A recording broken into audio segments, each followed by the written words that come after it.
Magandang buhay mga kasyang! For today's video po ay mag-voice over muna tayo dahil medyo matagal-tagal na rin ata yung last voice over ko. So last April 27, 2024 nga ay nagdiwang ang Purok Sentral ng ika-29 founding anniversary nito, kung saan ay masayang nakibahagi saglit ang ilan sa ating Sangguniang Bayan member mula sa Bayan ng Roxas. Ang Purok Sentral ang pinakasentrong purok dito sa aming barangay, kung saan ay madalas din dito nang gagaling ang mga magaganda, gwapo at talented na mga mamayan ng barangay ni Kanor Zabala. Charat!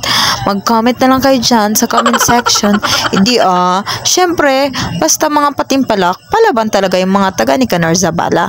So, ayan nga, very active ang mga member ng Purok Sentral. Syempre, mahuhuli ba ang pitik ko? Ayan, inabangan ko talaga yung nakaitim dyan kapag kainan na. At ang mga bagets na inopen lang natin ang camera, alam na ang gagawin.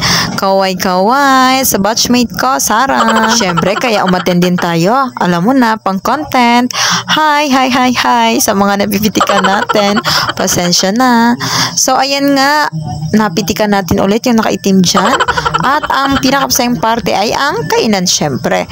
At ang inaabangan ng lahat, ang parlor games, kung saan ay masayang nakibahagi ang ating mga bagets sa ating mga parlor games.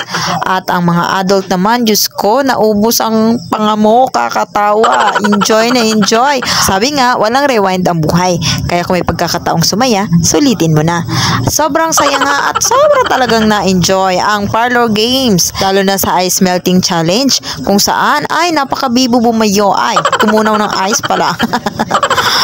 At sa pagtatapos ng video po ito ay shoutout natin ang ating punong barangay Honorable John A. Diases at sa ating Purok President kay Ate Arlene Secreto. So ayun lang mga kasyang, sayang yung mga premyo, sinulit na nila.